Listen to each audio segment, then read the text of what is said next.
What are we doing? Mother, according to your wishes, we're distributing your ashes at sea. Perfect. Did you want to talk, Tom, before the ashes or after? No, after. Okay. After. Do you want to distribute them, Anna, or Nancy, or anybody? You gotta have Tom? your hand Yeah. on the No, we're not hand distributing. No, but does somebody want to have throw your the hand on basket? the rope or something like that? No. You don't want to do? No. Do you Tom, want do you want to? No, he can do it. That's one watch.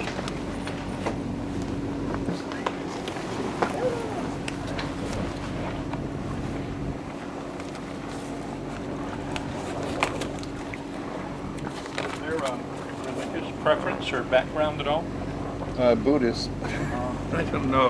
We're amalgamating here. We're entirely different than Buddhists, so it doesn't really matter.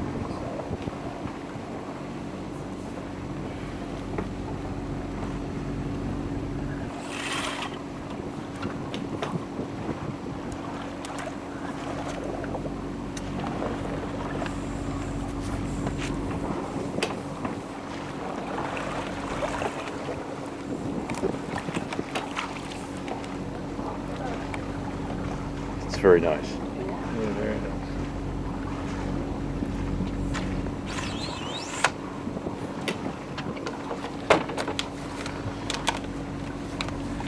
Today we are together to acknowledge the loss of our mother, grandmother, and great-grandmother. My mother herself was no stranger to loss, and that seemed to follow her all her life. When she was a child, she lost her father, and her mother abandoned her to relatives and later to people who needed inexpensive labor. Another great loss at this time was her separation from her beloved brother. The times were bad, but I think my mother could never understand why she should be abandoned. When she became a mother, she made sure that this would never happen to her child, and it never did. She provided a home for me until I finished college, and then tolerated my leaving so that I could seek my own destiny. But there was never any question of abandonment. We remained mother and son without estrangement or any break until her death. She welcomed all the very important people that I brought into her life. She was so proud and happy to be a grandmother and great-grandmother. I'm sure that if her body had not failed her, she would want to be with us still. She still loves us, and she is still with us in our hearts and minds, but we'll never hold her hand again, and we feel the deep loss of her departure from our reality to the reality of her peace. Everyone who knew my mother knew that next to her family, the loves of her life were her cats. They were her pets, but she never thought of them as just pets, but as beloved companions. I'd like to read a poem about this companionship called The Rainbow Bridge. It speaks of my mother and the beloved cats that she has lost. There's a bridge connecting heaven and earth. It's called the Rainbow Bridge because of its many colors. Just this side of the Rainbow Bridge is a land of meadows, hills, and valleys with lush green grass. When a beloved pet dies, the pet goes to this place. There is always food and water and warm spring weather. The old and the frail animals are young again. Those who are maimed are whole again. They play all day with each other. There is only one thing missing. They are not with their special person who left them on earth. So each day they run and play until the day comes when one suddenly stops playing and looks up. The nose twitches, the ears are up, the eyes are staring, and this one suddenly runs from the group. You have been seen, and when you and your special friend meet, you take him or her in your arms and embrace.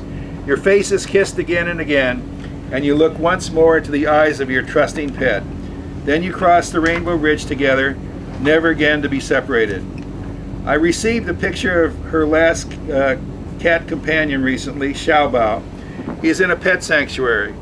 When I put him there, he must have felt abandoned by my mother, but she never abandoned him. Events out of her control dictated that they would be apart, but every day they were apart, my mother thought of him and longed for him and never ceased loving him.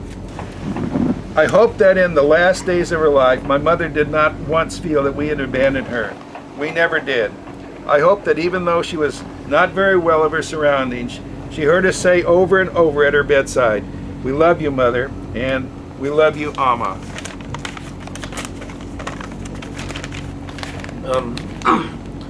Amma wasn't a perfect mother and not always a fun grandmother or great-grandmother. Nobody ever is. But look at the results of her mothering. She was independent, strong-willed, and self-reliant, qualities which led her to complete her high school diploma at age 50 or thereabouts and spend a year abroad in Taiwan. Qualities of being strong-willed and self-reliant and independent, which she passed on to her only son, as well as ironically nourishing his strong religious faith. And today all of Amma's 6 descendants are successful in life and achieving their dreams. And when you consider that, she did okay. When you consider that, you can forgive things like giving herself the ancestors she wanted, which is completely understandable in view of her early life, and often placing cats above people in her everyday life. And why shouldn't she? Considering they were her constant faithful companions, and they never gave up on her, unlike me, her human grandson. She had her quirks, and sometimes I did give up on her, but I also appreciated her. She was my only available grandparent for almost 30 years. One thing about her was that she often seemed less like a parent than a peer, or even a co-conspirator or partner in crime. Like when I would watch the TV news with her grousing about the current Republican regime, several Republican regimes over several different eras, and she would gigglingly speculate about a novel new method of assassination. Or like when she looked the other way when one of her grandchildren brought an extra martini back to the table. I don't know if that story is true. I hope it is. Or like when she got a calendar featuring men for Christmas, and she gleefully turned her back on all the men in the room to share her gift with the only woman in the room. She was so impatient to get presents that she started the tradition of opening them on Christmas Eve. I will always appreciate her love of animals and her contempt for man's cruel treatment of them, and all those visits to the San Diego Zoo and Wild Animal Park. I will always appreciate that she, more than anyone else, gave me knowledge and appreciation for my Chinese heritage. I will always appreciate her community involvement in her neighborhood of Logan Heights while she was able to get out and about. I will always appreciate her love of science fiction and the world that could be, and her love of Elvis, Beatles, The Doors, Jefferson Airplane, Iron Butterfly, and the Bee Gees. I will always appreciate her stories of her ongoing battles with her arch enemy, Richard Nixon.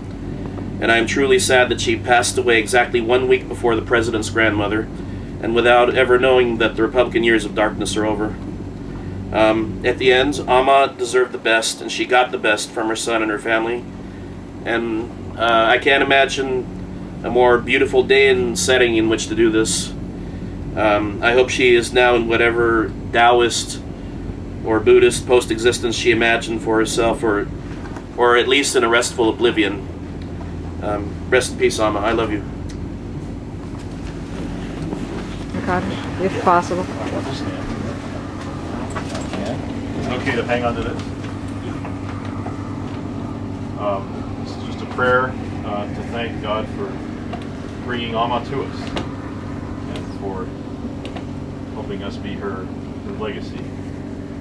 It's the Mourner's Kaddish. You can all be Kadash Me'Rabah, Valvan, Yibrach, Yotei, V'Amlik Malchutei, V'Chaychon, V'Yomechon, Uvayeh, Dekol, Israel, B'Agala, V'Zman Kari, V'Yimaru, Amen. Yehesh Me'Rabah, Mevarak, V'Alam, Omei, Amaya, Yitbarach, V'Ishtabach, V'Pa'ar, V'Ramam, V'Naseh, V'Tadar, V'Taleh, V'Talal, Shmed, Kusha, B'Rechu, Ne'ela, Am, Ben Kol, Birchata, V'Shirata, Tushbechata, V'Nehemata, Ta'amiran, Be'Allah, V'Yimaru, Amen. Yehesh La, Shalom Rabba, Min, Shemayim, V'Yayim, Alinu V'Yakol Israel, V'Yimaru, Amen. Oseh Shalom V'Mromah, Hu Yaseh Shalom, Alinu V'Yakol Israel, V'Yimaru, Amen. That's it. Thank you. Be grateful. It's not. Never mind. I guess if I don't see you do it, you No, that's all right. That's all right. We won't do that. I'll throw the hat. if it's not biodegradable, we're not allowed to put it in the ocean. Don't throw.